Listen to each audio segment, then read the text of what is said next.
there, Lindsay here, the Frugal Crafter. Today we're going to draw some landscapes using alcohol markers, or seascapes to be a little more accurate. I really wanted to get the look of water with markers, so I thought I would challenge myself. Now before we get going, I want to let you know that this video is sponsored by Bienyo. They're the makers of the markers that we're going to use today, and they're going to run a couple really awesome deals on these. So this set of 168 markers is typically $89.99 for the set, but they're running a lightning deal on Amazon for $48.99 this morning. I'm going to put the times in the video description so I don't confuse you or me and the time zones that they're going, because they're for a couple hours each, and they're running another lightning deal tomorrow evening on Amazon. So please check out the video description for exact times so you can find them. And then for September, they've got a 30% off coupon code. I'm going to put that in the video description as well, so in case you missed the lightning deals today and tomorrow, that would be August 30th and August 31st, you can still save. This is a great deal at the full price of $89.99. It is an even better deal if you get it 30% off or on one of those crazy lightning deals. You get a huge range of colors here, everything you would want, and if you want to stock up for Christmas, it would be a great set to give any budding marker artist. I know I would love that as a teenager. Heck, I love it now. So I just wanted to give you that information. Now, without further ado, we're going to start our art. And I started off just by making a rectangle using my quilting square that was about 9 inches by 6 inches, and I drew a horizon line pretty much right in the middle, right at 3 inches. Generally, you don't put your horizon line dead in the middle, but we've got so much going on throughout the picture with the sky and the clouds and the water that I thought it would be enough interest there.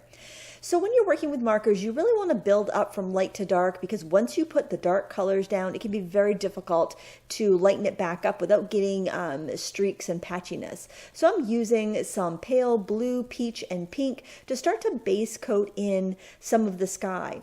I'm being careful not to oversaturate, and I'm actually lifting up pressure as I color with the marker to get a faded or feathered look. I want to have I don't want to have hard edges basically where I'm like kind of blending colors together.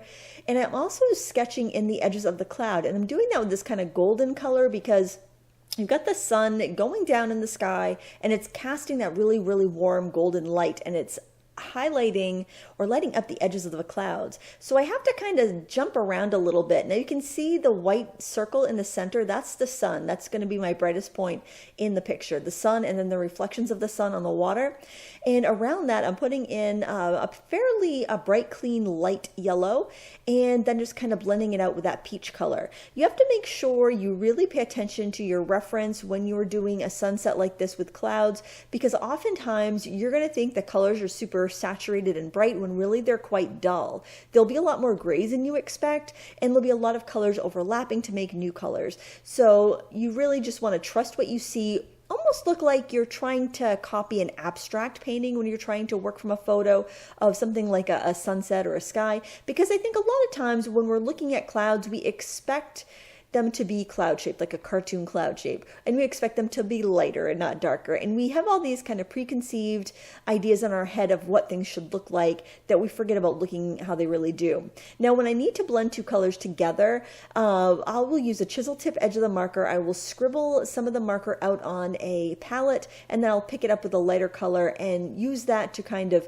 make a color in between. Don't worry, it's not going to ruin your markers, and the darker color will, it'll come off the marker, and then when you get back to when the marker goes back to the darker color again, then you just reload, or it goes back to the lighter color. So you can totally do that without hurting anything. Also, it's interesting to remember, or it's important to remember, that your colors are going to look darker when you first put them down, especially your darker colors. When they soak into that paper, wet paper looks darker than dry paper. So keep that in mind and try not to give up too early, because I think that happens a lot when you're doing work with alcohol markers, because it can look very messy, sloppy, and unrefined before you're done. And I figure if my picture looks awful, then what have I got to lose, right? I might as well keep pushing through it until I either completely overwork the paper or I get something I like. If you're not happy with it, just keep going. I find that alcohol markers have the steepest learning curve to any art media that I've used, and it often looks bad before it looks good. So push through it. You can do it. And it takes practice. So as long as you know those things, I think you can create some really nice art. Now, while I'm coloring around the sun, I am trying to make sure my marker lines go out in kind of rays. So if you notice that the way I applied the marker there, it almost kind of comes out in sun rays. It's not super saturated or super contrasty, but it gives you that feeling of the sun kind of glowing. Now, something I'm doing here with the light yellow marker is I'm trying to draw around my highlights in the water because I want to make sure that I do preserve some of that light. Then you can go back in with a gel pen and add highlights, but I try not to do like really big chunks of white that way. I just kind of reserve it for those little bitty traces of highlight because a gel pen or acrylic paint pen, it can just have like a different texture than your marker and your marker paper, so it can kind of stick out like a sore thumb if you use it in really big patches. Now I'm doing the water very similar to the way that I did the sky, just kind of feathering it in from the side. Use that chisel edge with lots of pressure at the edge of your bounding box that you drew and just kind of flick it in, just like you would with a brush tip marker. Brush tip markers are wonderful. They can really lessen the learning curve to markers, but they're also a lot more expensive. They can cost 3 to 4 times more than a chisel tip marker, or even more really when you start to get into, you know, some of the fancier, more expensive brands. So if you can learn to work with chisel markers, which, hey, that was all we had until about 10 years ago, it seems like, you're really going to save yourself a lot of money in the long run and have a lot more options to choose from as well.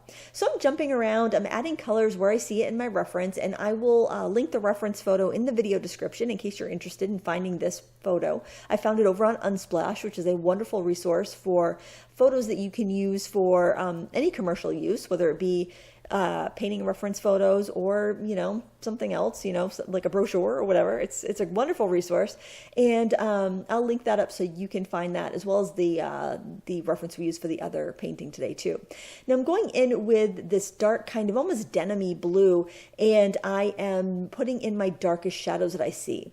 I like to get those darks in because once you get your darkest darks in, like that dark cloud in the sky and the dark rivulets in the water, you get that full scope, and it's really easy to put the other values in. You don't get so afraid of the color when you see how dark your darkest is going to be and how light your lightest is going to be. Anything else is going to fall in between, and it's just a little bit less scary, I find.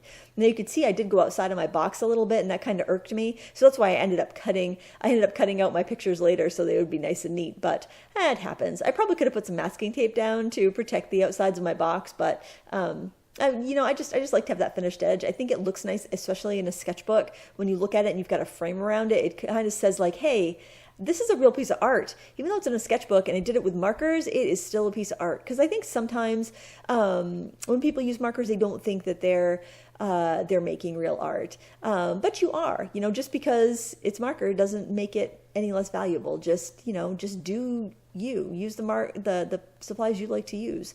And these are super fun.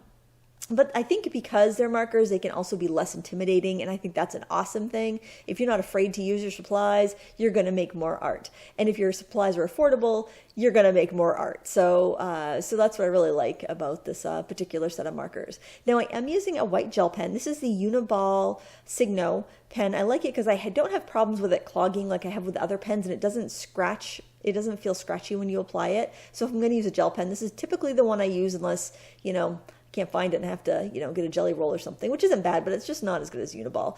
I'm going in and adding the little glistens on the edge of the clouds. I'm adding a little bit here and there where I see it, and that's basically finishing off the picture. Now, I got to be honest with you. I was not happy with this picture. As I'm doing it, I'm like, oh, well, it's okay, but it really wasn't what I wanted. I wanted more of like an undulating current in the water. I wanted just something a little bit more, I don't know, wavy. So I decided I would take another shot at it and do another little picture. So I drew myself a smaller box this time because that first sketch took about an hour, and I was like, I want to do it. I want to get this technique down. I want to get this look that I'm going for. And the best thing to do when you're not satisfied with your work, you just know you're really close to getting it, but you're just not there yet, is start a new artwork. Try again. Try again while all these techniques and all your experiences are fresh in your head, because then you are going to remember what worked and what didn't work. You're not going to have to relearn the feel of markers. If you only use markers once a week or a couple times a month,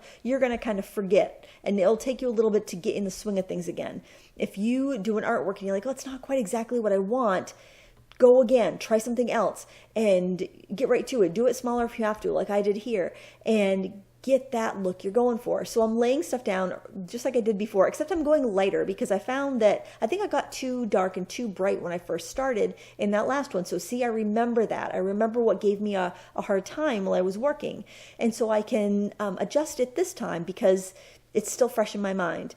And now I am going in with some medium values. I'm putting in the areas between my darkest values and my lightest highlights where I have the peach and the pink on the water. Those are a little bit lighter. And you'll notice I did more sketching. I used my pencil to kind of block in the wave shapes, those kind of like irregular curvy lines, because I didn't want to have to think so much as I was using the markers. Like I was getting very confused in the clouds in the other piece, kind of like, okay, where's this one start? Where's this one end? And I kind of had to fudge it here and there. And if I had a pencil line down first, I wouldn't have had to think so much, and I would have just been able to go and blend better and get the effect that I wanted. So I learned from that mistake, and I sketched in those the kind of more complicated pattern in the water.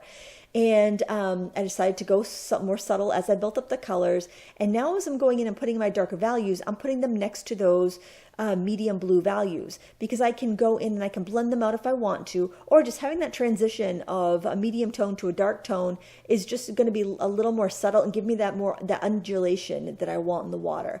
I wasn't really going for like crashing waves. I wanted that kind of like, oh, you know, if you're swimming at night and you're in like a lake or a pond, you know, maybe some boats have been going by, and you just have this kind of like, the water is just kind of like a waterbed, and it's just kind of like rocking and undulating, basically. That's the look I was going for, this kind of like waterbed, lake water, I guess. And that's what I was going for here. And I needed those curved edge shapes. They kind of almost look like eyeballs, kind of, or, you know, they're just kind of like almondy, long almondy shapes and squiggles. And the squiggles get narrower as they go back towards the horizon because they're further away from the viewer. So the horizon is typically your most far away portion of your painting. What's lower on the paper is closer to you, and what's higher on the paper is closer to you. So if you have clouds in the sky, your bigger clouds are going to be closer to the top of your page and away from the horizon because they're more overhead. And then the ones closer to the horizon are further away, and they're going to be smaller. The same thing goes for the ripples in the water here. Those ripples closer to you are at the bottom of the paper, further away from the horizon line, and the ripples that are furthest away from you are closer to the horizon line. Now, we know the ripples are probably all the same size, but it's how we perceive them from where we are, from our vantage point. Maybe we're sitting on the edge of a dock, or we're sitting in a canoe, and we're looking out at this vista. We are going to experience those waves being larger next to us. Or maybe you're floating in a float or swimming or something. That's how you're going to perceive it. In fact, that does definitely have a kayaking or swimming perspective because it seems like you're pretty low to the water. Now I'm even adding some really dark warm gray, the same color I used in the mass of land up above on the right hand side, to add depth into some of those waves. And I feel like it almost gives it more of a glossiness, of a wetness to the wave. And it's funny that I used a warm gray for that. You would think it would be a cool gray because it's water. Water's cool. It's a cool element. But you really have to go for the tones that you see. So look at it like an abstract. That's probably the best advice I could give anybody wanting to paint something complicated. Approach it like you're painting a pattern instead of an actual thing. And then when you step away from it, when you look at it tomorrow, maybe you snap a picture of it with your phone and you come back and look at it again, you're gonna be like, oh, that looks like the thing I was painting. But you've got to give your eyes a break. I think a lot of times people are dissatisfied with their drawings and their paintings right after they do it because, you know, they've still got this preconceived idea in their head. They're fighting with their brain between what they think it should look like and what it actually looks like. And you have to have that break of time or break of perspective, maybe looking at it in a mirror or something, so you can get yourself out of that. And again, I did a few highlights with a gel pen, and it's pretty much done. I really had a fun time working on these marker illustrations, and I encourage you to try it too if you're trying to get better with your marker art. And don't forget about the sales on these biennial markers. I'm going to put all of that information in the video description because I can't say it all without messing it up, messing up a date, and I don't want you guys to miss out if you want these markers. I want to thank Biennial for sponsoring this video today. It's companies like that make videos almost every day possible here, and I do appreciate it. And I appreciate you for watching too, so please give me a thumbs up before you go. Thank you so much for watching. Until next time, happy crafting.